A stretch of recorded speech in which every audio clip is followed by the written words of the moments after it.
اور familiar life اور خاندانی زندگی اس قدر اہم ہے تو اللہ رب العزت نے اسی اہمیت کے ساتھ دونوں کے حقوق کی تفصیل بھی الگ الگ فرما دی اور دونوں کی صلاحیتوں کو اور فطری تقاضوں کو اور نیچر کے مطابق اللہ نے مردوں اور عورتوں دونوں کے لیے الگ الگ حقوق کی تفصیلات بنا۔ اب وہ لوگ جو اپنی بہو بیٹیوں کو بازاروں کی زینت اور دکانوں کی رونق اور کاؤنٹر پر بٹھا کر سیلز گرل بنا کر ریسپشنسٹ بنا کر لوگوں کے دلوں کو اپنے مسکراہٹوں سے خریدنے کے لیے وہاں بٹھاتے ہیں اور اپنے آپ کو ترقی یافتہ کہہ کر مسلمانوں پر انگشت نمائی کرتے ہیں، کتنے بے غیرت اور کتنے ناہنجار اور کتنے کمزور اور کتنے بدبخت ہیں ایسے لوگ جو اپنی بہن بیٹیوں کو مسکراہٹوں کو بیچ کر اور چند ٹکا خریدنے پر معمور کرتے ہیں، اور اسلام کے نظام قانون پردے پر اور اسلام کے قانون پردہ پر اور اسلام کے قانون عفت و عصمت پر وہ انگشت نمائی کرتے ہیں۔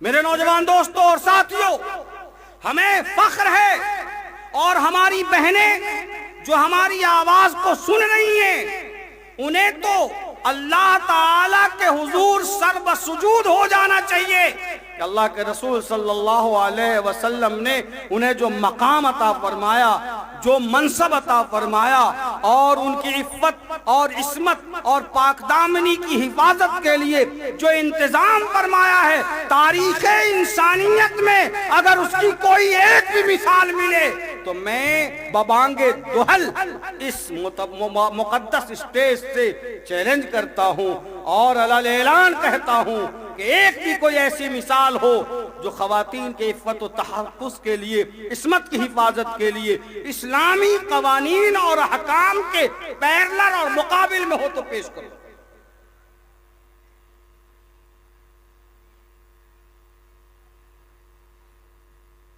کاموں کی تقسیم یہ ان کے ساتھ ظلم نہیں، عدل ہے اور بے ایمانہ عدل ہے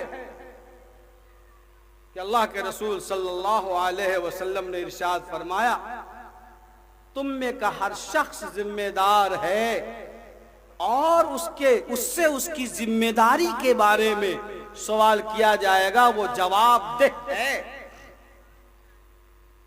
پس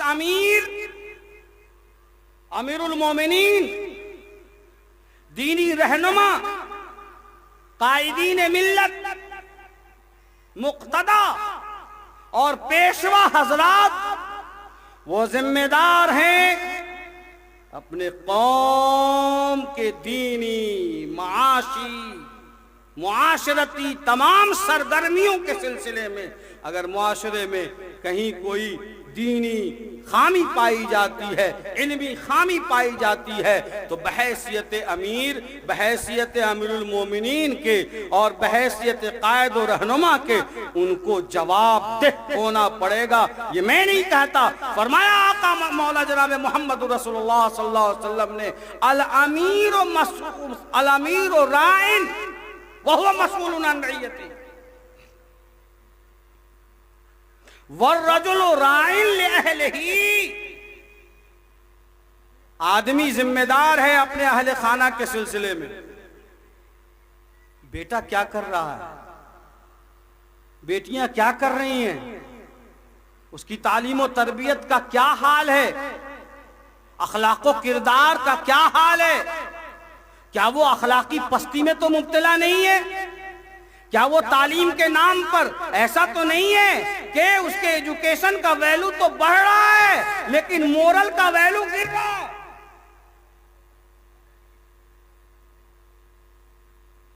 ایجوکیشن کا ویلو بڑھ رہا ہے، تعلیمی معیار، لیکن اخلاق و کردار گر رہے ہیں۔ اس کی نگرانی کون کرے گا؟ مدرسے کا محتمم، گاؤں کا مکھیا، اس کی نگرانی خود اس گھر کے ذمہ دار کو کرنی ہے اور بحیثیت باپ کرنی ہے۔ الرجل راع لأہلہ وہو مسئول عن رعیتہ۔ بیوی کہاں جا رہی ہے، کیا کر رہی ہے، یہ ذمہ داری بنیادی طور پر اس کی ہے۔ مجھے افسوس ہے کہ اس وقت جو ارتداد کی فضا پھیلی ہوئی ہے اور ماحول میں پراگندگی ہے اور کچھ لوگ بطور ایجنٹ کے نفرت پھیلانے کے کام پر لگائے گئے ہیں اور مامور ہیں، اور انہیں مذہبی منافرت کے لیے باقاعدہ طور پر ان کے سرداروں اور ان کے سرپرستوں کی طرف سے انعام و اکرام سے نوازا جا رہا ہے۔ ہماری بیٹیاں، ہمارے گھر کی لڑکیاں، ہماری بھانجیاں بھتیجیاں کہیں اس زہر آلود فضا میں سانس تو نہیں لے رہی ہیں، کہیں ان کے بچھائے گئے دام فریب میں ہماری معصوم بچیاں جو اپنے عاقبت سے بالکل ناواقف اور اپنے مستقبل سے بے خبر ہیں، ان کے دام فریب کا شکار تو نہیں ہو رہی ہیں۔ اس کی نگرانی کون کرے گا؟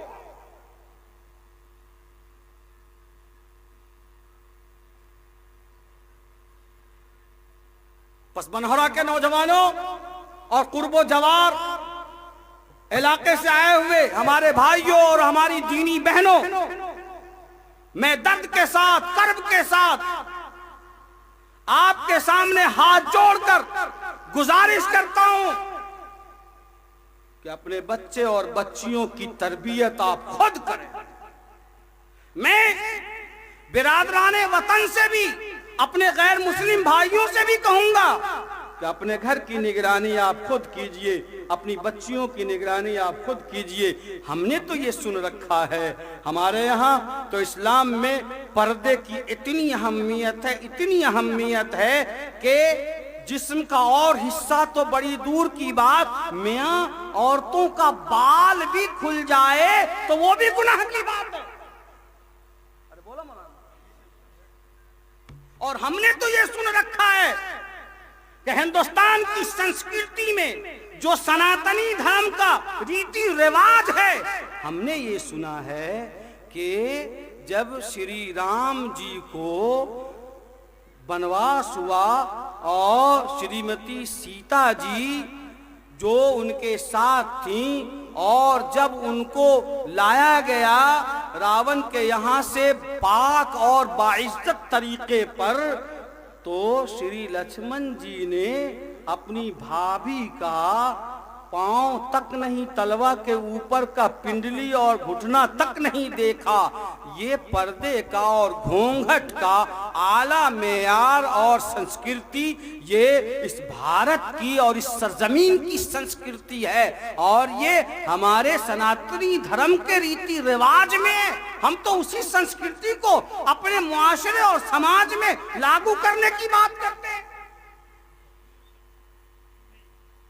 جب یہ ماحول ہو جائے تو ہمیں نہ تو کسی فاطمہ کے کسی عفت و عصمت کا کوئی ڈر ہوگا، اور آپ کو نہ تو سیتا اور گیتا کے عفت و عصمت کا کوئی ڈر ہوگا، اس لیے کہ ہمارے مذہب میں یہ بات کہی گئی ہے کہ مسلمان وہ ہے جو دنیا کی تمام عورتوں کو اسی نگاہ سے دیکھے جس عزت کی نگاہ سے وہ اپنی ماں کو دیکھتا ہے، اور دنیا کی تمام بیٹیوں کو وہ اسی عزت کی نگاہ سے دیکھے جس عزت کی نگاہ سے وہ اپنی بیٹی اور بہن کو دیکھتا ہے۔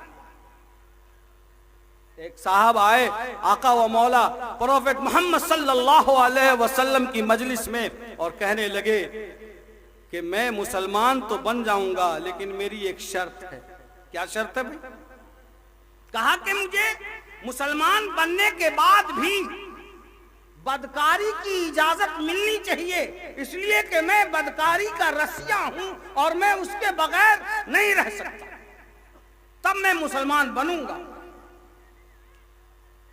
آقا صلی اللہ علیہ وسلم نے بڑے پیار سے ادع الی سبیل ربک بالحکمت والموعظۃ الحسنہ وجادلہم باللتی ہی احسن، یہ الگ پوائنٹ ہے۔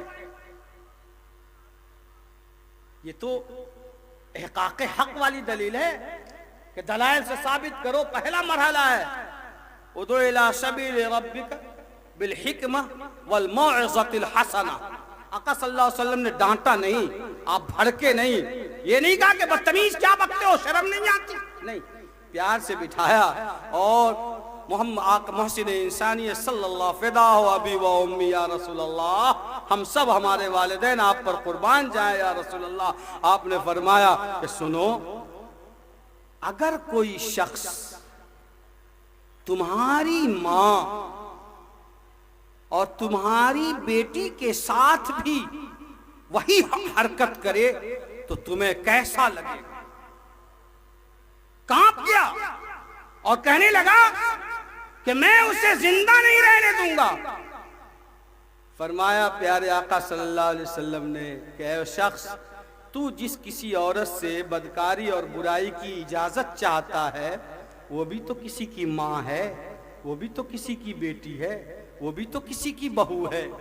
فوراً قدموں میں گر گیا اور کہنے لگا یا رسول اللہ، بغیر شرط کے مسلمان ہونا چاہتا ہوں، پڑھا دیجئے مجھے، اب میری کوئی شرط نہیں ہے۔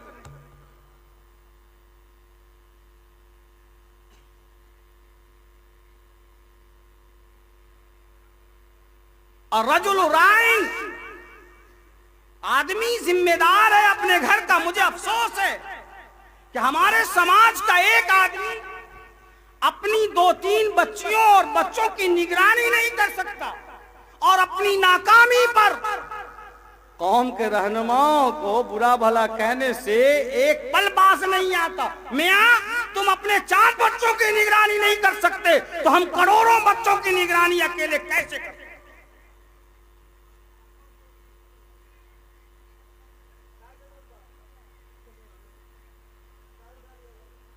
وَالزَّوْجَةُ رَاعِيَةٌ لِبَيْتِ أَهْلِهَا وَمَسْئُولٌ عَنْ رَعِيَّتِهَا، اور عورت ذمہ دار ہے اپنے شوہر کے گھر کی۔ شوہر کے گھر میں اس کے بچے اس کی امانت، اس کا مال اس کی امانت، اس خاتون کی عزت و عفت اور عصمت، آبرو اس کی امانت ہے، وہ اس سلسلے میں جواب دہ ہے۔ شوہر چلا گیا دلی، پنجاب، کلکتہ، سعودی کام کرنے، بیتیا یہاں وہاں، اور عورت یہاں گھر چھوڑ کر وہ یہاں وہاں گلچھڑے اڑا رہی ہے۔ یاد رکھو اللہ کے ہاں پوچھا جائے گا کہ تم نے اس کے بچوں کی تربیت کیوں نہیں کی، تم نے اپنی بیٹی پر نگاہ کیوں نہیں رکھا، تم نے اپنے بچے کو مکتب اور اسکول مدرسہ کیوں نہیں بھیجا، یہ تمہاری ذمہ داری تھی، تم نے اپنی عزت و عفت کی حفاظت کیوں نہیں کی۔ الزوجۃ راعیۃ لبیت اہلہا ومسئول عن رعیتہا، یہ اصول ہے، زندگی کا قانون ہے۔ آقا صلی اللہ علیہ وسلم نے فرمایا والخادم راع لمال سیدہ ومسئول عن رعیتہ، اور خادم، ملازم، نوکر، کارندہ، یہ اپنے سربراہ اور آنر اور مالک کے غائبانے میں اس کے مال کی حفاظت کا ذمہ دار ہے۔ اگر اس نے خیانت کی ہے اور خرد برد کیا ہے اور دایاں بایاں کیا ہے اور چلاکی دکھلایا ہے اور اونے پونے میں اس نے دکان سے مال سیل کر دیا، اسلام کہتا ہے کہ یہ غیر اسلامی اور یہ غیر اسلامی عمل ہے، جو اللہ کے یہاں پکڑے جانے والا عمل ہے۔ اللہ کے یہاں سوال ہوگا کہ تم نے چلاکی کی تھی، یہ تمہارے لیے حرام تھا۔ کلکم راعٍ وکلکم مسئول عن رعیتہ، ہر شخص ذمہ دار ہے اور اس سے اس کی ذمہ داری کے بارے میں سوال کیا جائے گا۔ مدرسے کا مدرس ذمہ دار ہے، ذمہ داری ہے طلبہ اور پڑھنے والوں پر، ٹیچرز ذمہ دار ہیں اسٹوڈنٹس کے لیے کہ وہ اس کی تعلیم و تربیت کا صحیح نظم کر رہے ہیں یا صرف وہ گپ شپ مار رہے ہیں۔ اللہ کے یہاں پوچھ ہوگا، اس لیے کہ بچے جو امانت ہیں وہ ان کے حوالے کیے گئے ہیں، اگر وہ صحیح تعلیم و تربیت نہیں کرتے تو یہ امانت میں خیانت ہے اور یہ امانت میں خیانت ایسی خیانت ہے جس کے بارے میں قرآن نے ایک دوسرے موقع پر کہا ہے ویل للمطففین، جہنم کا خطرناک گڑھا ویل ہے ان لوگوں کے لیے جو اپنی ذمہ داریوں میں تخفیف سے اور کمی سے کام لیتے ہیں۔ اذا اکتالوا علی الناس یستوفون واذا کالوہم او وزنوہم یخسرون، جب وہ لوگوں سے لیتے ہیں تو صحیح تول کر لیتے ہیں، اور جب لوگوں کو وہ دیتے ہیں تو ڈنڈی مارتے ہیں، جب وہ تنخواہیں لیتے ہیں تو پوری لیتے ہیں، اور جب پڑھانے بیٹھتے ہیں، دکان میں ملازمت کے لیے جاتے ہیں، کاموں میں لگتے ہیں تو اپنی ذمہ داریوں میں ڈنڈی مارتے ہیں۔ ویل للمطففین، مفسرین نے فرمایا کہ ہر طبقے کی کمی بیشی اس آیت کا مصداق ہے۔ تو یہ ذمہ داری اللہ کے رسول صلی اللہ علیہ وسلم نے مرد و خواتین کے لیے وَلَهُنَّ مِثْلُ الَّذِي عَلَيْهِنَّ بِالْمَعْرُوفِ کے تحت تقسیم کر دیا۔ آگے بڑھتے ہیں۔ حکم النبی صلی اللہ علیہ وسلم بین علی بن ابی طالب رضی اللہ عنہ وبین زوجتها فاطمہ رضی اللہ تعالی عنہا حین اشتکیا الیہ الخدمہ، کہ حضرت فاطمہ الزہرا رضی اللہ تعالی عنہا اور حضرت علی کرم اللہ وجہ، کیا کہنے حضرت فاطمہ رضی اللہ تعالی عنہ کے بارے میں خود آقا و مولا جناب محمد رسول اللہ صلی اللہ علیہ وسلم نے فرمایا فاطمہ تو بضعۃ منی، فاطمہ میرے جگر کا ٹکڑا ہے۔ اور حضرت علی کے بارے میں فرمایا، آپ نے فرمایا کہ میں علم کا شہر ہوں اور علی اس کے دروازے۔ ایسا بڑا مقام اور حضرت فاطمہ رضی اللہ تعالی عنہ اور حضرت علی دونوں میاں بیوی آقا صلی اللہ علیہ وسلم کی خدمت میں تشریف فرما ہوئے اور شکایت کی کہ یا رسول اللہ، ابو جان بڑی مشقت ہے، چکیاں پیسنی پڑتی ہے، پانی نکالنا پڑتا ہے، چکی پیستے پیستے ہاتھ میں چھالے پڑ گئے ہیں، کچھ انتظام ہو جائے۔ فحکم النبی صلی اللہ علیہ وسلم لعلی بالخدمت الظاہرہ وحکم لفاطمہ بالخدمت الباطنہ۔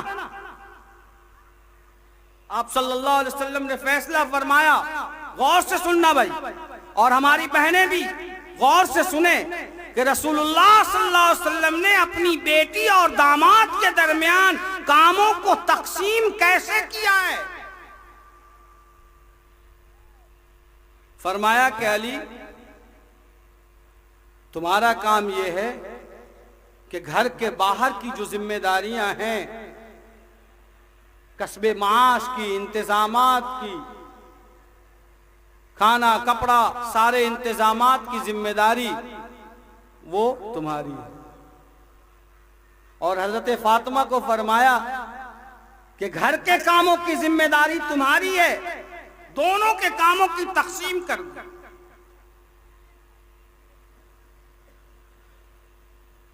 والمراد بالخدمت الباطنہ العجین والطبخ، گھریلو ذمہ داریوں سے مراد آٹا تیار کرنا، آٹا گوندنا، کھانا بنانا، والفرش صفائی ستھرائی کرنا، وکنس البیت جھاڑو بہارو دینا، واستقاء الماء پانی کھینچنا، وعمل البیت کلہ اور گھریلو تمام کاموں کو انجام دینا۔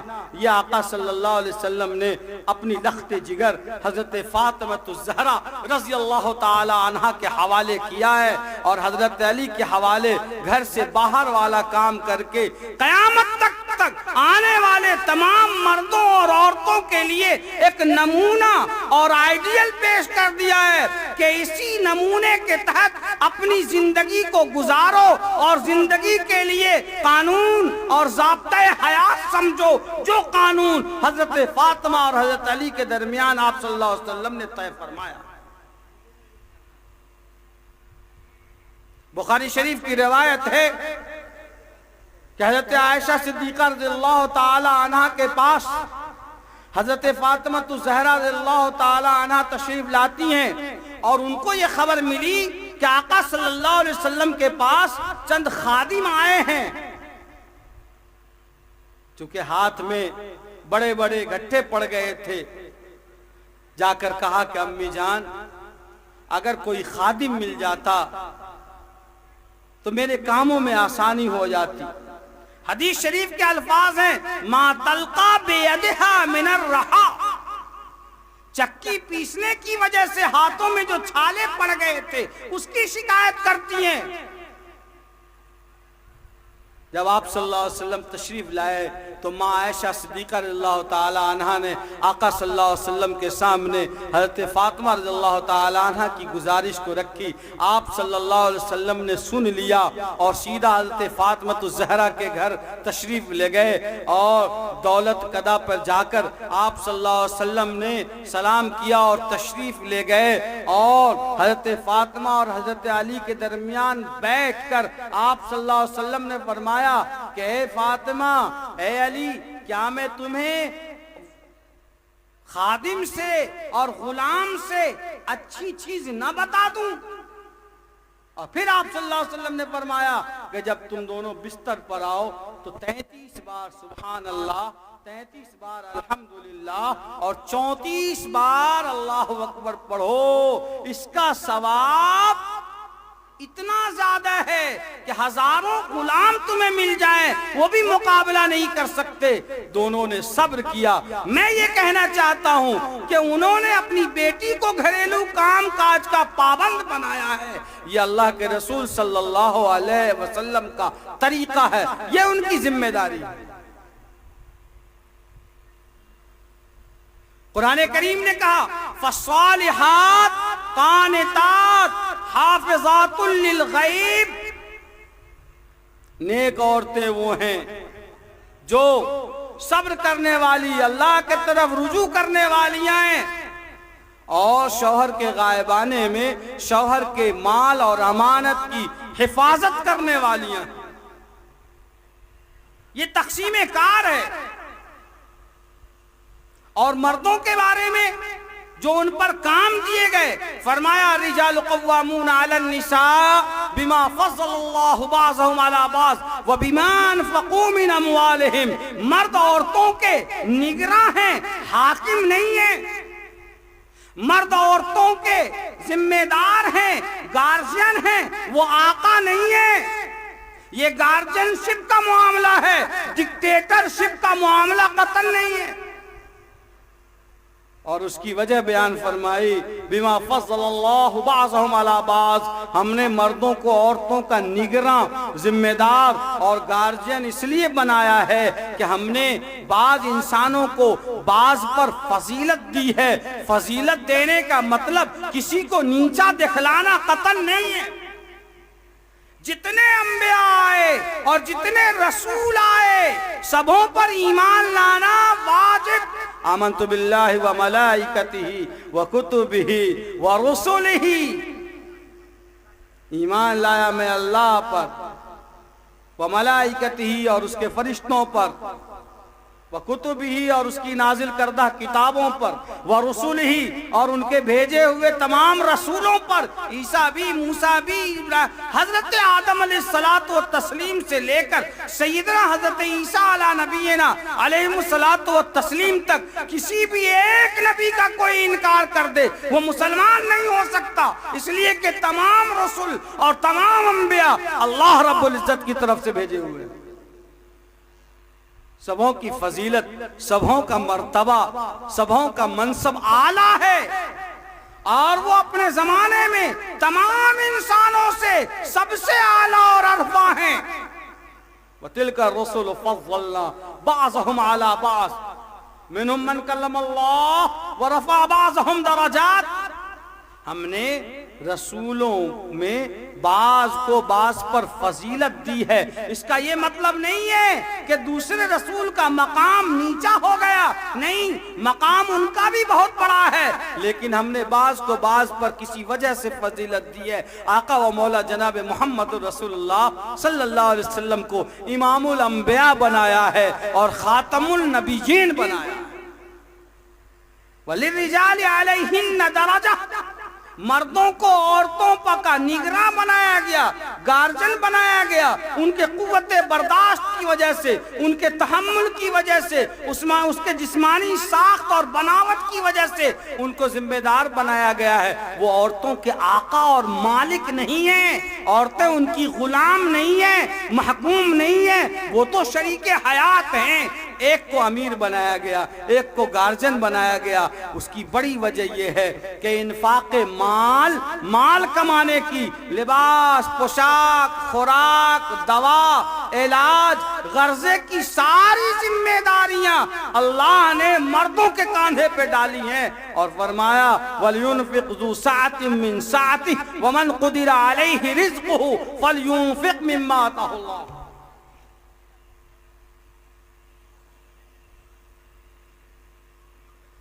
اسلامی قانون ہے کہ بیوی اگرچہ مالدار ہے لیکن بیوی کا نفقہ نکاح کے بعد اس کا کھانا، خرچہ، ضروریات زندگی شوہر پر واجب ہے، اگرچہ شوہر مالی اعتبار سے اس سے بہت کمزوری کیوں نہیں ہے، یہ نفقہ نکاح کے احترام میں واجب ہوتا ہے۔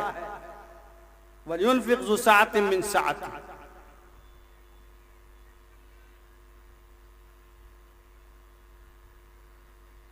عن حکیم بن المعاویہ القشیری عن ابیہ قال یا رسول اللہ ما حق زوجت احدنا علیہ، اے اللہ کے رسول صلی اللہ علیہ وسلم، ہماری بیوی کا ہم پر کیا حق ہے؟ ما حق زوجت احدنا علیہ؟ قال ان تطعمها اذا طعمت، جیسی خوراک، جیسا کھانا اپنے لیے پسند کرتے ہو ویسا ہی کھانا اپنی بیوی کے لیے بھی پسند کرو۔ یہ نہیں کہ خود تو مرغ و ماہی اڑا رہے ہیں اور بیوی کو بھوجا پہ ٹرکھا رہے ہیں، خود تو مٹن اور چکن میں اور بیوی کو وہی بھوجا، وہی بھونا ہوا صبح شام۔ ان تطعمها، جس معیار کا خوراک اپنے لیے پسند کرتے ہو اسی معیار کا خوراک اپنی بیوی کے لیے بھی پسند کرو۔ وَتَقْسُوهَا إِذَا اكْتَسَيْتَ، اور جس معیار کا لباس اپنے لیے پسند کرتے ہو اسی معیار کا لباس اپنی بیوی کے لیے بھی پسند کرو۔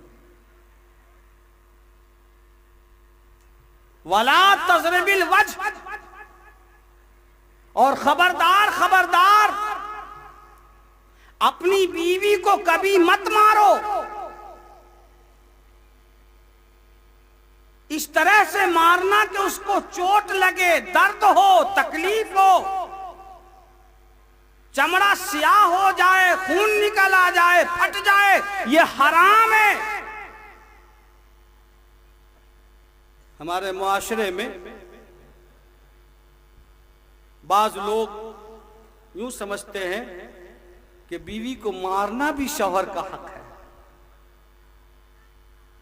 ایک مقدمے میں ایک خاتون نے تحریر بھیجی اور کہا کہ حضور اگر شوہر مارتے ہیں مجھے ڈنڈے سے، جوتے سے، تو چلیے یہ تو ان کا حق ہے، مجھے مارتے ہیں، لیکن اس کا باپ مجھے کیوں مارتا ہے؟ گویا کہ اس خاتون کو یہ باور کرایا گیا ہے کہ مارنا شوہر کا حق ہے، شریعت کہتی ہے کہ حرام ہے اس طرح سے مارنا کہ تکلیف پہنچے، گزند پہنچے۔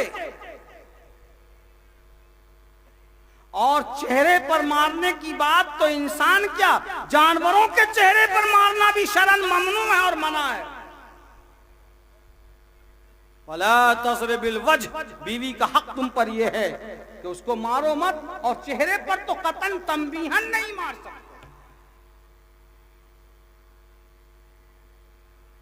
بھائی مارنا کیا؟ وہ شوہر کے لیے بیوی اس کی ضرورت ہے، اس کی غلام نہیں ہے، وہ اس کو خرید کر لایا اور اس کا مالک نہیں بن گیا ہے، اس نے اس کو خریدا نہیں ہے، یہ اس کی زندگی کے تکمیل کا ذریعہ ہے، وہ اس کے نسل کی حفاظت کا ذریعہ ہے، اس کے امانت کی حفاظت کرنے والیاں ہیں، اور اس کو مارتے ہو۔ آقا نے فرمایا تمہیں شرم نہیں آتی؟ اپنی بیوی پر ہاتھ اٹھاتے ہو اور پھر اسی کے پاس جاتے ہو۔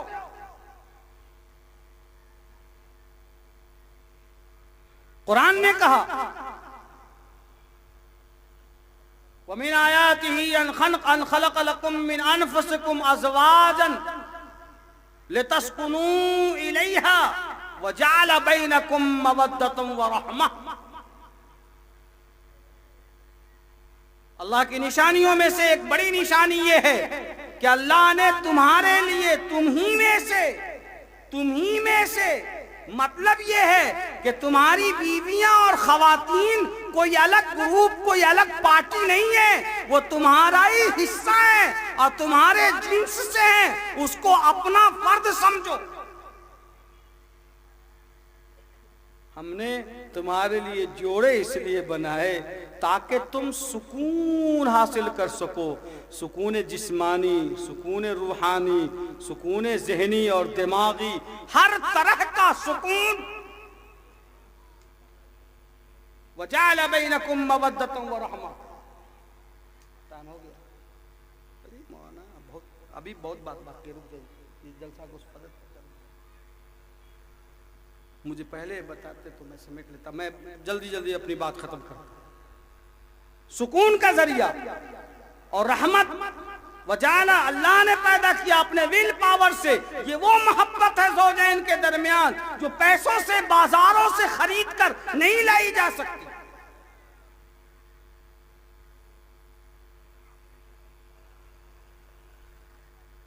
وَلَا تَضْرِبِ الْوَجْهَ، مت مارو، یہ تمہارے لیے سکون کا ذریعہ ہے، آپ ان کے مالک نہیں ہو، آپ ان کے آقا اور حاکم نہیں ہو۔ اور شریعت نے جہاں تنبیہ کی بات کہی ہے واللاتی تخافون نشوزہن فعظوہن وہجروہن فی المضاجع واضربوہن فَإِنْ أَطَعْنَكُمْ فَلَا تَبْغُوا عَلَيْهِنَّ سَبِيلًا، وہاں جو تنبیہ کی بات آئی ہے، مفسرین نے فرمایا کہ مارنے کا مطلب یہ ہے کہ عورت کو یہ احساس ہو جائے کہ میرا شوہر مجھ سے اتنا ناراض ہے کہ اس نے ہمارے اوپر ہاتھ اٹھایا، اور مارے تو رومال کے پلو سے مارا جائے۔ مقصد اس کو چوٹ پہنچانا نہیں ہے، مقصد اس کو احساس دلانا ہے۔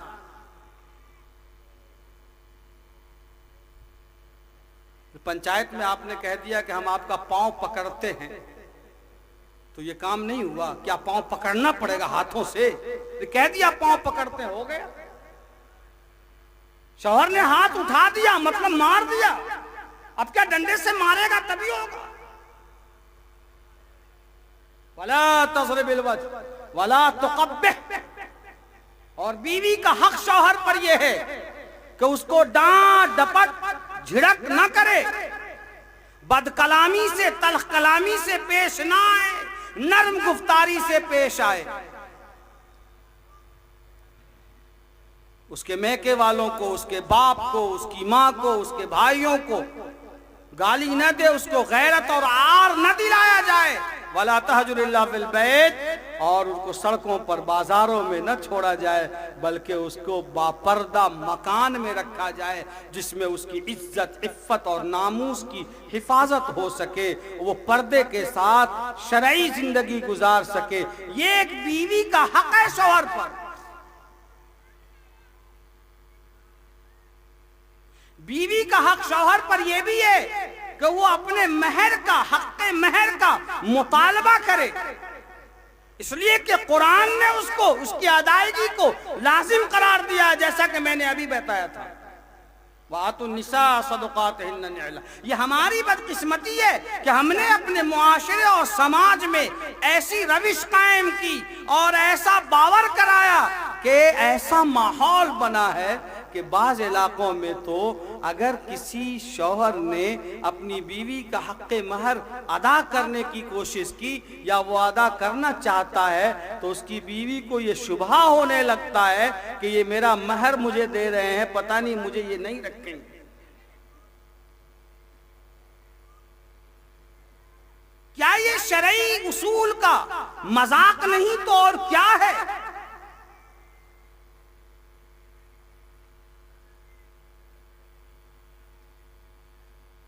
قرآن کریم نے فرمایا ان من ازواجکم واولادکم عدوا لکم فاحذروہم وان تعفوا وتصفحوا وتغفروا فإن اللہ غفور رحیم، کہ دیکھو عورتوں کی طرف سے کبھی کوئی ایسی حرکت پیش آئے گی جو تمہیں ناگوار گزرے گی، تکلیف دہ ہو جائے گی، بچوں کی طرف سے کوئی ایسی حرکت سرزد ہوگی جو تمہیں ناگوار گزرے گی اور تمہاری تکلیف کا باعث بنے گی، فاحذروہم، چھوڑو، درگزر کرو، زیادہ پیچھے مت پڑو۔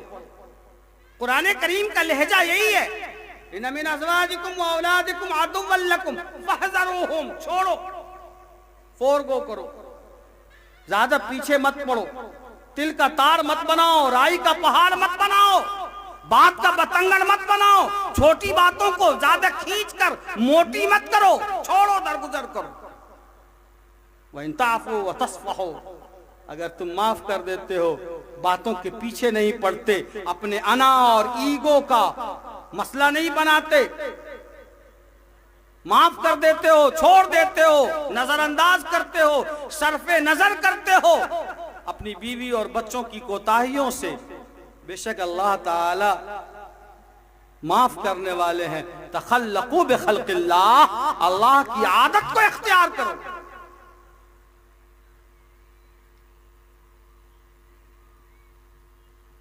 ایک صحابی آئے اور فرمانے لگے یا رسول اللہ،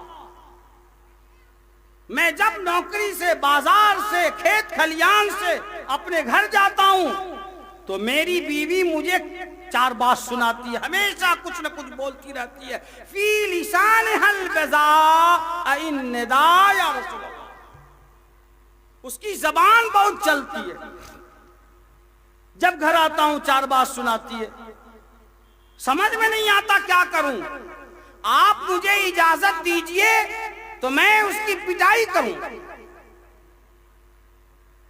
پیارے آقا صلی اللہ علیہ وسلم نے ارشاد فرمایا کہ میاں بیوی مارنے کی چیز تھوڑے ہی ہے، مار نہیں سکتے۔ فرمایا پھر میں کروں کیا یا رسول اللہ؟ آقا صلی اللہ علیہ وسلم نے فرمایا کہ اگر تم سمجھتے ہو کہ نباہ نہیں ہو سکے گا تو تم علیحدگی اختیار کرو، لیکن مارنے کی اجازت نہیں۔ اس صحابی رسول نے فرمایا ولی ولد منہا یا رسول اللہ، ولی صحبت منہا یا رسول اللہ، مجھے تو اس سے اولاد بھی ہیں اور مجھے اس سے محبت بھی ہے، اگر میں نے اس کو چھوڑ دیا تو لوٹ کر دوبارہ نہیں آئے گی، پھر میرا کیا ہوگا، میرے گھر کا کیا ہوگا؟ آپ نے فرمایا پھر صبر کرو، استوصوا خیرا، پھر حکمت سے کام لو، صبر کرو اور اللہ کے حوالے کرو، لیکن تم مار نہیں سکتے۔ یہ میں نہیں کہتا ہوں، یہ فرمایا جناب محمد رسول اللہ صلی اللہ علیہ وسلم،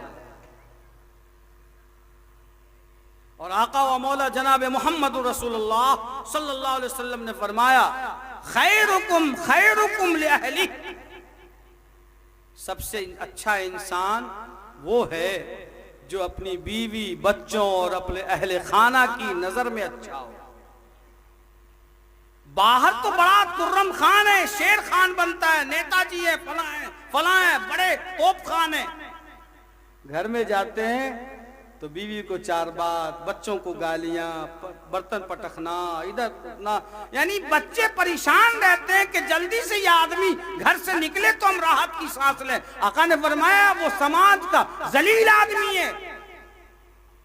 خیرکم خیرکم لأہلہ، سب سے اچھا آدمی وہ ہے جو اپنی فیملی کی نظر میں اچھا ہو، بیوی بچوں کی نظر میں اچھا ہو، اہل خانہ کے لیے اچھا ہو۔ وَأَنَا خَيْرُكُمْ لِأَهْلِي، اور میں تم میں سب سے بہتر ہوں اس لیے کہ میرا برتاؤ میرے اہل خانہ کے ساتھ تمہارے مقابلے میں سب سے بہتر ہے۔ بس سرکار دو عالم صلی اللہ علیہ وسلم کی زبان اور ارشاد کے مطابق سب سے اچھا انسان اور سب سے اچھا آدمی وہ ہے جو اپنی بیوی بچوں کے ساتھ اچھا معاملہ کرے اور اچھا برتاؤ۔ یہ باتیں تو وہ ہوئیں جو ہمارے نوجوانوں کو اور بھائیوں کو، دوستوں کو اپنی زندگی کے لیے قانون کی طرح سے اپنے سامنے رکھنا چاہیے تاکہ ان کی گھریلو زندگی اور فیملیئر لائف پرسکون بن سکے اور ذمہ داریوں کا احساس ہو سکے۔ دوسری طرف یہ ہماری جو خواتین ہیں یہ بھی کم نہیں ہیں، پل میں تولا پل میں ماشا، معمولی باتوں پر تو یہ ایسا پیٹرول ڈالتی ہیں وہ سیدھا کہہ دیں گی 50 سال کی عمر میں بھی 55 سال کی عمر میں بھی کہ جب سے میں اس گھر میں آئی ہوں کبھی سکون نہیں ملا۔ ارے ناتی پوتا ہو گئے، اتنے بال بچے ہو گئے، بلڈنگ مکان دکان سب بنا لیا، اور ڈائریکٹ وہ کہہ دیں گی کہ مجھے کبھی سکھ نہیں ملا۔ اور جب عورتیں شکایت پہ آتی ہیں اور جب وہ مزاج بنا لیتی ہیں اپنے شوہر کے خلاف تو ایسا کام کرتی ہیں جو سوچ نہیں سکتے آپ۔ آئیے دیکھیے آقا و مولا جناب محمد رسول اللہ صلی اللہ علیہ وسلم کی خدمت میں ماں عائشہ صدیقہ رضی اللہ تعالی عنہا سے روایت ہے کہ آقا کی خدمت میں جات امراتن، ایک خاتون آتی ہیں اور فرماتی ہیں یا رسول اللہ ان زوجی صفوان ابن المعطل، یہ جو میرا شوہر ہے صفوان ابن معطل، معلوم ہے آپ کو، یضربنی اذا صلیت، جب میں مصلی پہ نماز کے لیے کھڑی ہوتی ہوں تو یہ میری پٹائی کرتا ہے، اتنا بڑا ظالم ہے۔ یضربنی اذا صلیت، جب میں نماز پڑھتی ہوں تو یہ میری پٹائی کرتے ہیں۔ شکایت دیکھیے کیس کتنا مضبوط ہو رہا ہے۔ آگے فرمایا کہ یہی نہیں وَيُفَطِّرُنِي إِذَا صُمْتُ، اور جب میں روزہ رکھتی ہوں تو زبردستی میرا روزہ توڑواتا ہے۔ ظاہر ہے سرکار دو عالم صلی اللہ علیہ وسلم کی خدمت میں کوئی خاتون آ کر اپنے شوہر پر اتنا سنگین الزام لگائے کہ نماز کی حالت میں ایک تو مارنا ستم، اور نماز کی حالت میں اللہ اکبر، یہ تو بہت خطرناک بات ہے۔ روزہ رکھنا کتنی بڑی عبادت ہے اور روزہ توڑوا دینا تو بہت ظلم اور جبر کا کام ہے۔ آگے فرماتی ہیں میرے ساتھ تو ان کا رویہ یہ ہے اور ان کی حالت یہ ہے وَلَا يُصَلِّ الْفَجْرَ حَتَّى تَطْلُعَ الشَّمْسُ، اور یہ روزانہ صبح میں سوئے رہتے ہیں، فجر نہیں پڑھتے، جب سورج طلوع ہو جاتا ہے تب فجر پڑھتے ہیں۔ اب بتائیے کہ مقدمہ کتنا مضبوط ہے۔ اپنی حالت تو یہ ہے کہ فجر کی نماز قضا کرتے ہیں، سوئے رہتے ہیں، اور جب سورج طلوع ہوتا ہے تب پڑھتے ہیں۔ آقا صلی اللہ علیہ وسلم نے اس کی تحقیق فرمائی اور حضرت صفوان سے پوچھا بھی ماجرا کیا ہے؟ وہ کہنے لگے یا رسول اللہ بات تو صحیح کہہ رہی ہے یہ، لیکن معاملہ کچھ اور ہے۔ کیا معاملہ ہے؟ فرمانے لگے کہ جب میں کھیت سے کام کاج کر کے واپس آتا ہوں تو یہ نماز کی نیت باندھ لیتی اور میں نے منع کیا ہے اس کو لمبی سورہ پڑھنے سے، اور یہ لمبی لمبی سورہ لگا دیتی ہے، جس پر میں اس کی تنبیہ کرتا ہوں کہ چھوٹی سورہ پڑھ، نماز تو قل هو اللہ سے بھی اور انا اعطینا سے بھی ہو جائے گی، کیا ضروری ہے کہ سورہ آل عمران پڑھی جائے؟ تو آقا صلی اللہ علیہ وسلم نے فرمایا کہ نہیں، نماز تو چھوٹی سورہ سے بھی ہو جاتی ہے، پوری حدیث موجود۔ اور فرمانے لگے یا رسول اللہ، میں روزہ توڑواتا ہوں، لیکن کیوں توڑواتا ہوں؟ تنطلق تصوم، لگاتار روزے پہ روزہ رکھتی ہے، وانا شاب رجل شاب لا اصوم، میں نوجوان آدمی، بھئی ایک روزہ ہوا کل نہیں پرسوں، تو لگاتار صرف میرا حق مارنے کے لیے ایسا کرتی ہے، اس لیے کہتا ہوں روزہ توڑ۔ آقا نے فرمایا کہ شوہر کی اجازت کے بغیر عورت کے لیے نفل روزہ رکھنا درست نہیں۔ مسئلہ بھی یاد کر لو، شوہر کی اجازت کے بغیر عورت بیوی کے لیے نفل روزہ رکھنا درست نہیں ہے، اس سے ثواب نہیں ملے گا، اس لیے کہ شوہر کا حق مقدم ہے۔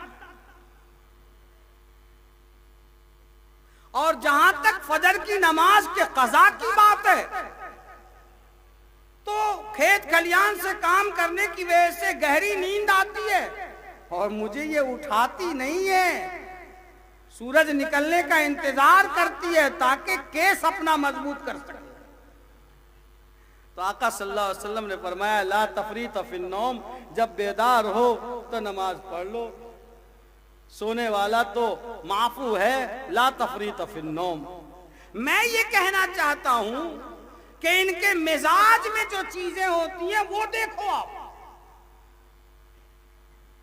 سو اس طرح سے ہیلے بنانا اور اپنی باتوں کو ایک محل وقوع سے کسی اور پیرائے سے پیش کرنا، یہ اچھی عادت نہیں ہے۔ ہماری بہنوں کو اس حدیث شریف سے سبق لینے کی ضرورت ہے اور سیکھنے کی ضرورت ہے، بلکہ پیارے آقا صلی اللہ علیہ وسلم نے ارشاد فرمایا اذا دعا الرجل زوجته لحاجته فلتأته وَإِنْ كَانَتْ عَلَى التَّنُّورِ، اور کما قال النبی صلی اللہ علیہ وسلم۔ میں تقریر نہیں کر رہا، صرف میں باتیں بیان کر رہا ہوں۔ ہماری بہنوں کو کیا چاہیے؟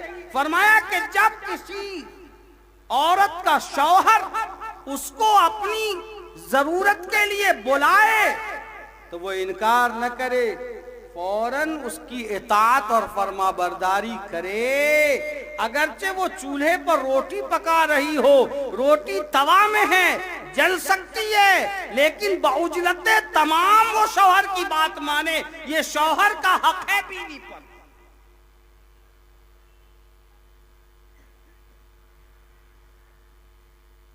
آقا نے فرمایا اذا دعا الرجل زوجته فابت، شوہر اپنی بیوی کو اپنے کام کے لیے بلائے، اپنی ضرورت کے لیے بلائے اور وہ انکار کر جائے، لعنتها الملائکہ حتی تصبح، اگر ناراض ہو کر شوہر سو گیا تو صبح تک فرشتے اس عورت پر لعنت بھیجتے رہتے ہیں، یہ وعید آئی ہے۔ سیدہ حضرت عائشہ صدیقہ رضی اللہ تعالی عنہ سے روایت ہے کہ آقا صلی اللہ علیہ وسلم انصار و مہاجرین کے درمیان تشریف فرمائے، ایک اونٹنی آئی اور سجدہ تعظیمی اس نے جھک کر کیا، آقا کے سامنے جانور سجدہ ریز ہوا۔ صحابہ نے فرمایا یا رسول اللہ فنحن احق، ہم اس جانور سے زیادہ حقدار ہیں کہ آپ کو سجدہ کریں۔ پس فرمایا پیارے آقا صلی اللہ علیہ وسلم نے لو کنت آمر احدا ان یسجد لاحد لامرت المرأة ان تسجد لزوجها، اگر کسی انسان کے لیے سجدے کی گنجائش ہوتی، کسی معنوں کے سامنے جھکنے کی گنجائش ہوتی، شیش نوانے کی گنجائش ہوتی، تو میں عورتوں سے کہتا کہ وہ اپنے شوہر کے سامنے سجدہ کرے، لیکن چونکہ کسی انسان کے لیے سجدے کی گنجائش نہیں ہے سوائے وحدہ لا شریک لہ کے، اس لیے میں سجدے کی اجازت نہیں دے سکتا۔ اس سے شوہر کی عظمت، اہمیت، مقام و منصب کا پتہ چلتا۔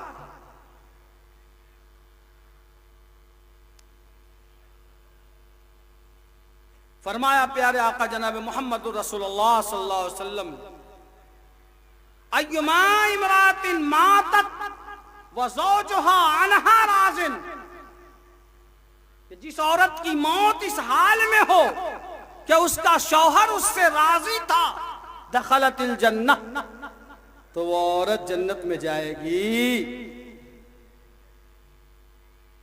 یہ شوہر کا حق ہے بیوی پر۔ جائز امور میں شوہر کی بات ماننا، زبان نہ لڑانا، یہ شوہر کا حق ہے بیوی پر، اور جو میں نے پہلے بیان کیا تھا وہ بیوی کا حق تھا شوہر پر۔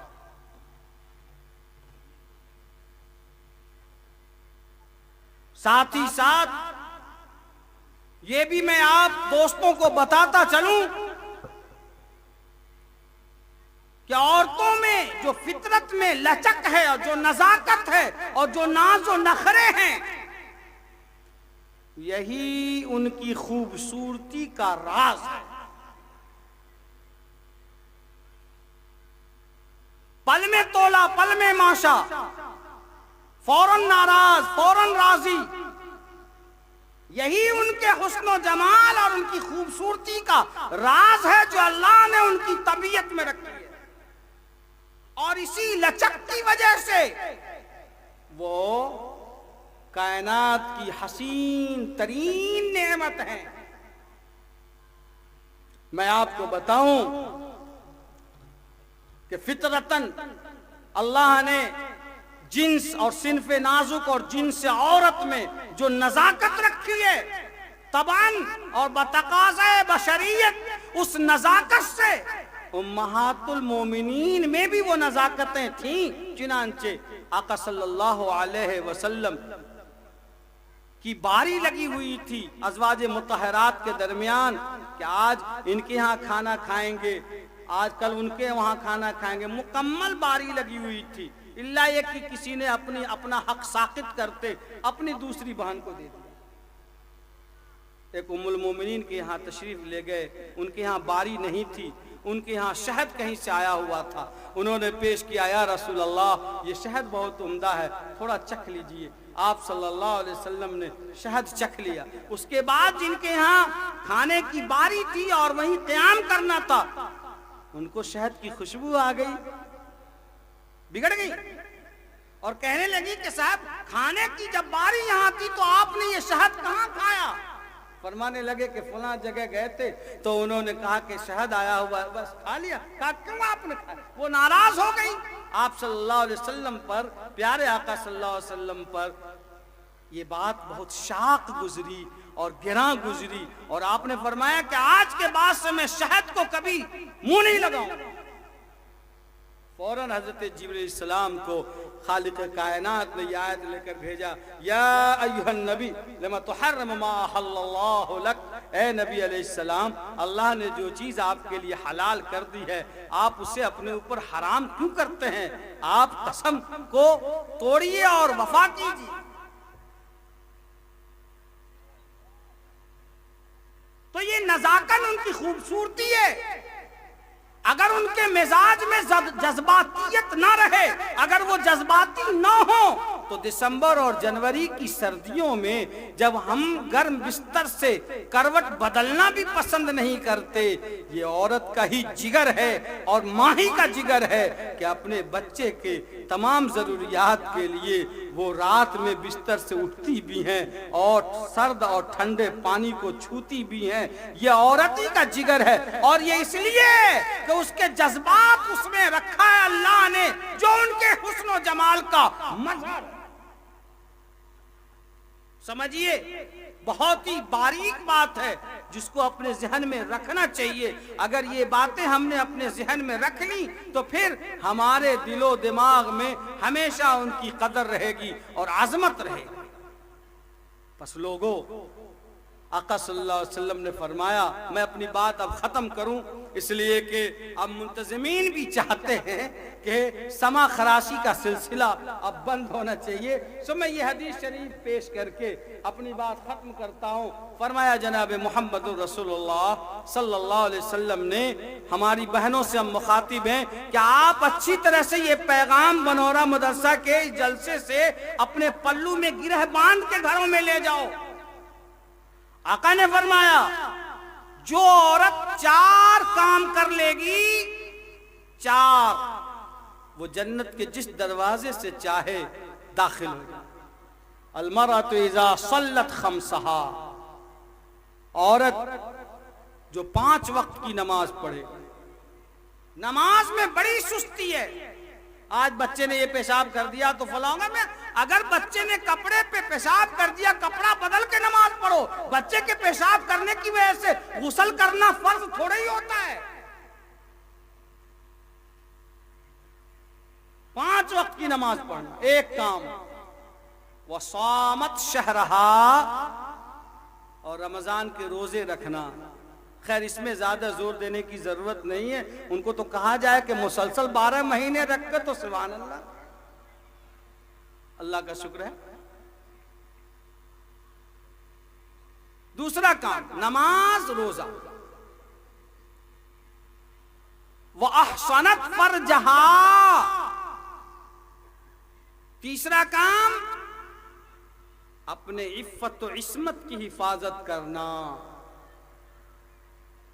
اپنی عفت اور عصمت کی، ناموس کی حفاظت کرنا، شرمگاہ کی حفاظت کرنا. اور میں یہ عرض کروں کہ شرمگاہ کا مفہوم وہ نہیں جو ہم سمجھتے ہیں، بلکہ شرمگاہ کا مفہوم وہ ہے کہ جن چیزوں کا چھپانا اور ستر عورت جس کو کہتے ہیں، جن چیزوں کا نماز میں چھپانا فرض ہے، وہ ساری چیزیں اسی سطر میں داخل ہیں. عورت کے لیے دونوں ہتھیلی، دونوں قدم اور یہ چہرہ، اس کے علاوہ پورا جسم شرمگاہ میں داخل ہے، جس کا ستر عورت اس کا چھپانا واجب ہے. بلکہ فقہاء نے تو یہ بھی فرمایا کہ چہرہ کا بھی، اس میں بھی بعض فقہاء نے فرمایا کہ اس کو بھی چھپانا ہے، اس پہ بھی نقاب رکھنا.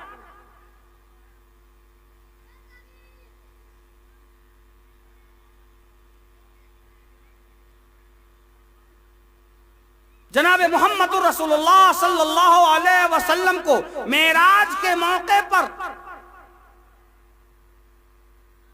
جب آسمان پہ لے جایا گیا اور جہنم اور جنت کا سیر کرایا گیا، ہزاروں عورتوں کو دیکھا جو اپنے بال کے بل جہنم میں لٹکی ہوئی ہیں اور آگ کا انگارہ اور لپٹ اٹھ رہا ہے. فرمایا یہ کون عورتیں ہیں؟ حضرت جبریل علیہ السلام نے فرمایا یا رسول اللہ، یہ آپ کی امت کی وہ خواتین ہیں جو اپنے بالوں کی نمائش کرتی ہیں. فرمایا رسول اللہ صلی اللہ علیہ وسلم نے کہ قیامت کی نشانیوں میں سے ایک نشانی یہ بھی ہے کہ عورتیں بالوں کو اونٹ کے کوہان کی طرح بنائیں گی. اور میاں عورتیں تو عورتیں کیا، اب تو ہمارے بچے بھی اپنے بالوں کی کٹنگ اس طرح سے کرواتے ہیں جیسے مجرمین اور قیدیوں کے بال کاٹے جاتے ہیں، گویا کہ جہنمی بال کاٹتے ہیں.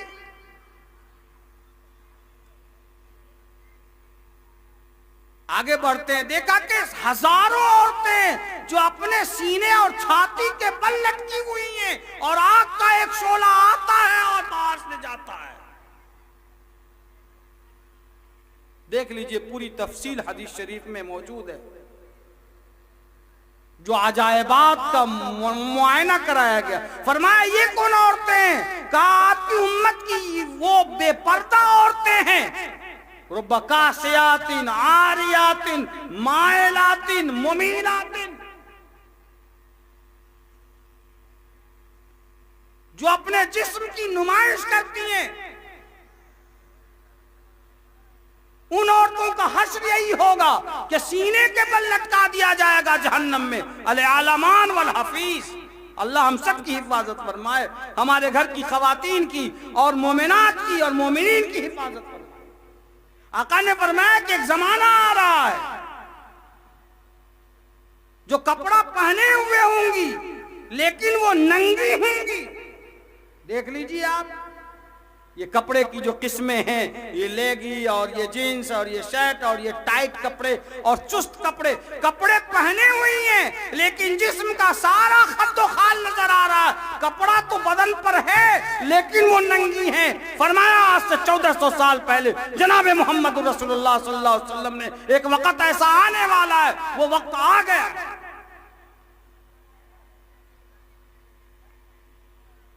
مائلاتن، خود بھی اپنے ناز و ادا اور اسٹائل سے مائل ہوتی ہیں، وہ ممیلاتن، اور اپنی طرف مائل ہونے کی دعوت دیتی ہیں اپنے اسٹائل سے۔ فرمایا رسول اللہ صلی اللہ علیہ وسلم نے کہ ایسی عورتوں کا جنت میں داخلہ تو بہت دور کی بات ہے، جنت کی خوشبو تک میسر نہیں ہوگی۔ اللہ، شرمگاہ کی حفاظت۔ فرمایا رسول اللہ صلی اللہ علیہ وسلم نے کہ اے لوگوں، تم دو چیز کی ضمانت دے دو، میں تمہیں جنت کی ضمانت دیتا ہوں۔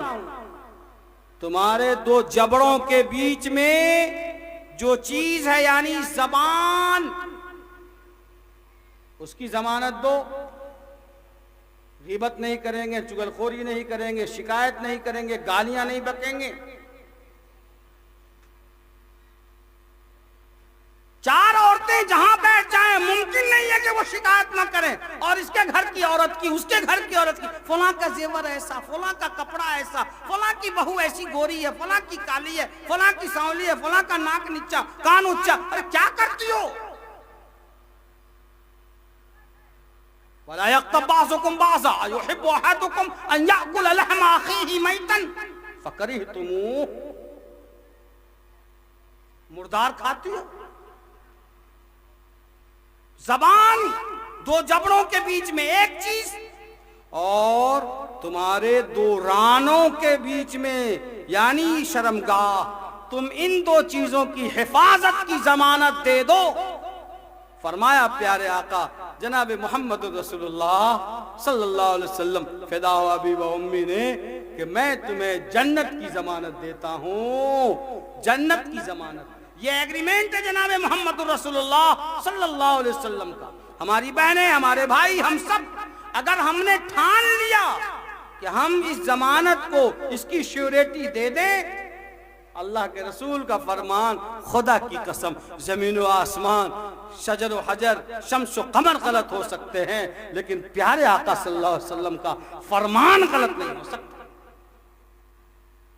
گفتہ اللہ بود گرچہ از حلقوم عبداللہ، وما ينطق عن الهوى ان هو الا وحی یوحی۔ تیسرا کام، شرمگاہ کی حفاظت۔ میں کہتا ہوں اپنی بیٹیوں سے، بھانجیوں سے، بہنوں سے کہ یہ دور جو فتنوں کا دور ہے، ارتداد کا دور ہے، ایمان کو خریدنے کا دور ہے، ہر نکر، ہر چوراہے، بازاروں میں، گلیوں میں، سڑکوں پر، ہمارے گھروں میں انہوں نے ایسی مشینیں دے دی ہیں جس سے ہمارے ایمان کا سودا ہمارے دشمنان آسانی سے کر رہے ہیں۔ یاد رکھیے، آپ سب اپنی بیٹیوں، اپنی بھتیجیوں، بھانجیوں، نواسیوں، پوتیوں، بہوؤں کو پابند کیجئے اور انہیں سمجھائیے کہ میری بیٹیوں، بہنوں، اگر تمہیں گھر کی دہلیز سے باہر قدم رکھنا ہو تو ہر حال میں تمہارے سروں پر حجاب، نقاب، دوپٹہ اور گھونگھٹ ہونا چاہیے۔ اور یاد رکھو کہ یہ حجاب و نقاب اور یہ دوپٹہ یہ عام کپڑے کا کوئی ٹکڑا نہیں ہے، یہ فاطمہ الزہرا کی وہ چادر ہے جس کو آقا و مولا جناب محمد رسول اللہ صلی اللہ علیہ وسلم نے پوری دنیا کی بہوؤں اور بیٹیوں اور ماؤں کے سروں پہ تان دیا اور فرمایا کہ اے ہماری بیٹیوں، جب تک تم اس چادر عفت کی حفاظت کرو گی اللہ تمہاری عزت کی حفاظت کرے، اور جس دن تم نے اس چادر کو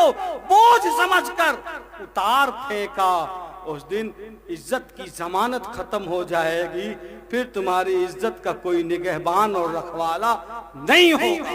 میں اس اجلاس سے اپنی بانوں کو، بیٹیوں کو یہ خطاب کرنا چاہتا ہوں اور میں پابند بنانا چاہتا ہوں اور آپ سب سے وعدہ لینا چاہتا ہوں کہ آپ ہر حال میں حجاب و نقاب کو اور حیا کو جو عورتوں کا زیور ہے اس کو اپنی زندگی کا حصہ بنائیے تاکہ اللہ عزت کی حفاظت کا ذمہ دار رہے۔ اور اس سے اعلیٰ بات یہ ہے کہ کبھی کبھی ایسا ہوتا ہے کہ حجاب اور نقاب میں بھی اسٹائل ہے، یاد رکھو اصل حجاب اور حیا وہ آنکھ کا حجاب و حیا ہے۔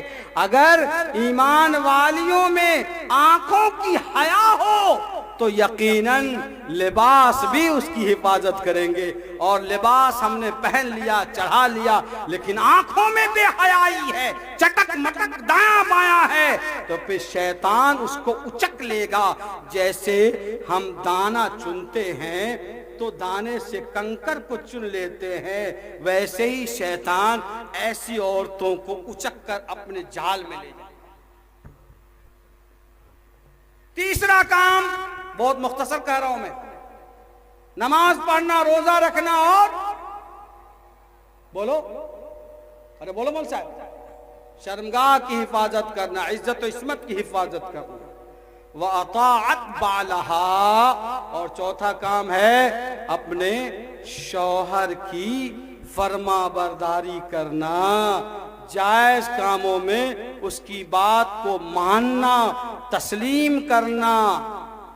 فَلْتَدْخُلْ مِنْ أَيِّ أَبْوَابِ الْجَنَّةِ شَاءَتْ، جس نے یہ چار کام کر لیا تو پیارے آقا صلی اللہ علیہ وسلم نے یہ خوشخبری دی ہے، یہ پیغام دیا ہے کہ وہ جنت کے جس دروازے سے چاہے وہ جنت میں داخل ہو۔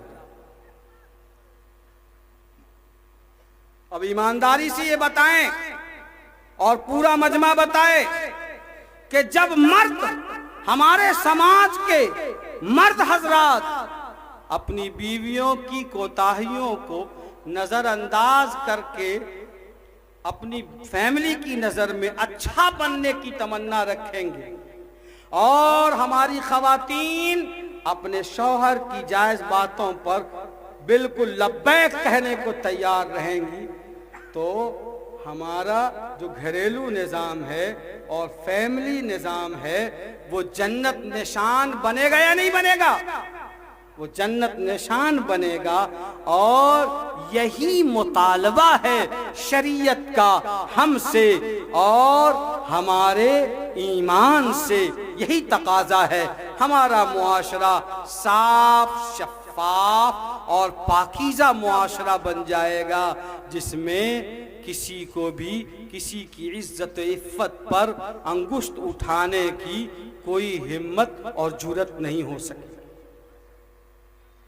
انشاءاللہ ہم سب عمل کریں گے۔ ارے کون لوگ عمل کریں گے ذرا دیکھیں، ہاتھ اٹھائیے تو۔ اور ایک اہم بات کہہ کر اپنی بات ختم کروں، یہ تو گھریلو باتیں ہوئی جو ہم نے کہا، اور اہم بات یہ ہے کہ یہ دور ایسا خطرناک دور ہے جس سے ہم سب گزر رہے ہیں۔ اپنے اکابر، اپنے اساطین امت، علماء اور مدرسین اور ائمہ یعنی امام صاحبان، ان کی باتوں کو ماننے کا جذبہ پیدا کیجئے، زیادہ اٹ بٹ چوں چرا کرنے کی کوئی ضرورت نہیں ہے۔ یاد رکھیے کہ یہی وہ اللہ والوں کی جماعت ہے جو ہماری ڈوبتی ہوئی کشتی کو کنارے تک پہنچا سکتی ہے۔ علماء کے بارے میں برا خیال رکھنا، علماء کے بارے میں غلط فکر رکھنا، ان سے حسد رکھنا، ان سے عداوت رکھنا، ان سے نفرت رکھنا جہنم میں جانے کا سامان ہے۔ حضرت مولانا رشید احمد گنگوہی رحمت اللہ علیہ نے لکھا ہے کہ جو شخص علماء سے نفرت رکھتا ہے، عناد اور بغض رکھتا ہے، اللہ تعالی مرنے کے بعد اس کے چہرے کو قبلہ سے پھیر دیتے ہیں۔ اگر یقین نہیں آئے تو قبر کھود کر دیکھ لو، اس کا چہرہ قبلے سے پھرا ہوا۔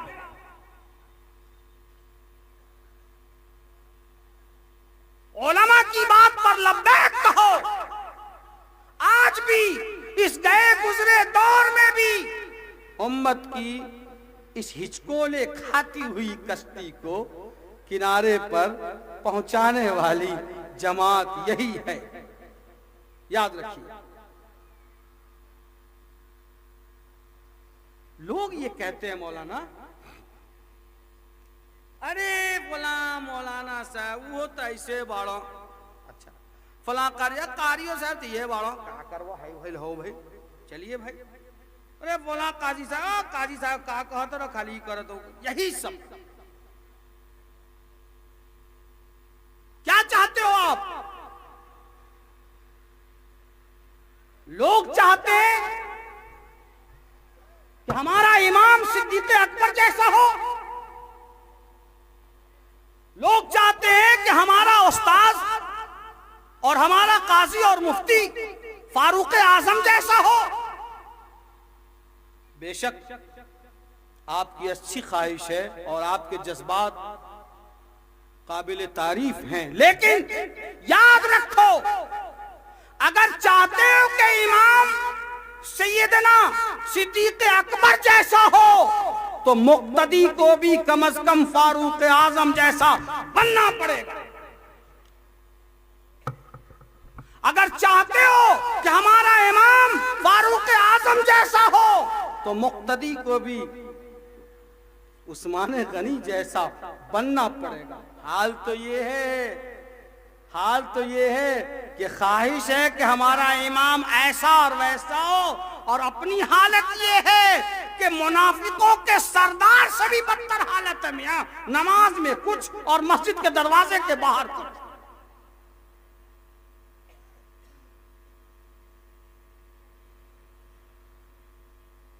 یا ایھا الذین آمنوا اطیعوا اللہ واطیعوا الرسول واولی الامر منکم۔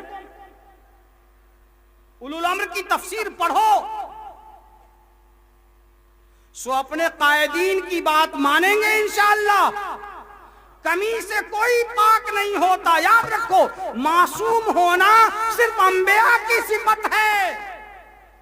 بڑا سے بڑا ولی، بڑا سے بڑا پارسا، بڑا سے بڑا پیر مرشد، جو بھی انسان ہے اس سے خطا ہونا ہے۔ اگر خطا نہیں ہے تو وہ انسان نہیں ہے، اور جو انسان ہے اس سے خطا ہونا ہی ہوگا۔ خطا سے عصمت صرف اور صرف انبیاء کی صفت ہے، اس کے علاوہ کوئی معصوم نہیں ہے۔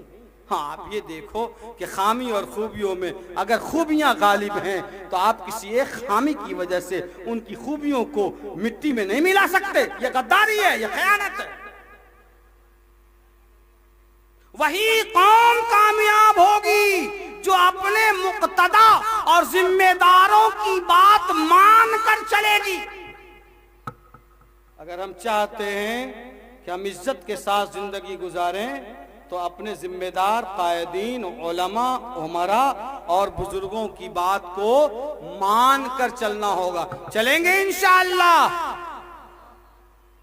دوسری بات ہو گئی، پہلی تو میں نے میاں بیوی کے حقوق بتائے، دوسری بات مختصراً بتائے، اور آخری بات یہ کہتا ہوں کہ دیار عشق میں اپنا مقام پیدا، دیار عشق میں اپنا مقام پیدا کر۔ نیا زمانہ نئے صبح و شام پیدا کر۔ تیرا طریق امیری نہیں فقیری ہے، خودی نہ بیچ غریبی میں نام پیدا کر۔ خدا اگر دل فطرت شناس دے تجھ کو، سکوت لال و گل سے کلام پیدا۔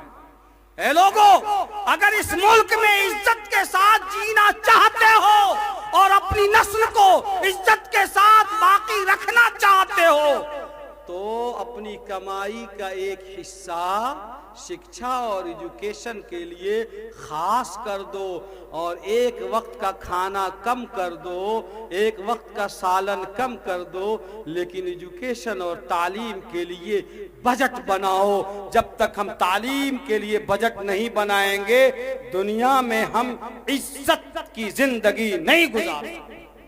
صاف بات ہے، فائنل بات ہے۔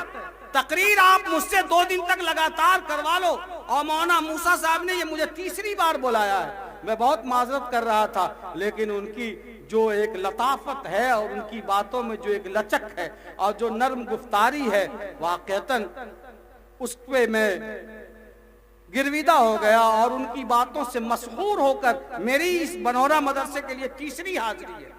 میں آپ کو یہ پیغام دیتا ہوں درد کے ساتھ، اور میں آپ کے پاؤں کو چھوتے ہوئے آپ کا دست بستہ التجا کرتے ہوئے کہتا ہوں کہ جہاں کہیں سے بھی ہماری مائیں، ہماری بہنیں، ہمارے بھائی آئے ہوئے ہیں، آپ کو جون سی تعلیم دلوانی ہو میاں، لیکن اپنے بچوں کو پڑھاؤ، اسکول میں پڑھانا ہو، مدرسے میں پڑھانا ہو، جہاں پڑھانا ہو پڑھاؤ، ہر حال میں پڑھاؤ، اس لیے کہ یہ جو اب دور آ رہا ہے ٹیکنالوجی کا، جاہلوں کی حیثیت کیڑے مکوڑوں سے بھی بدتر ہے اور ہونے والی ہے۔ اس لیے اپنے خوراک سے، لباس سے، مکان بعد میں بنے گا، بچے کی تعلیم پہلے ہوگی،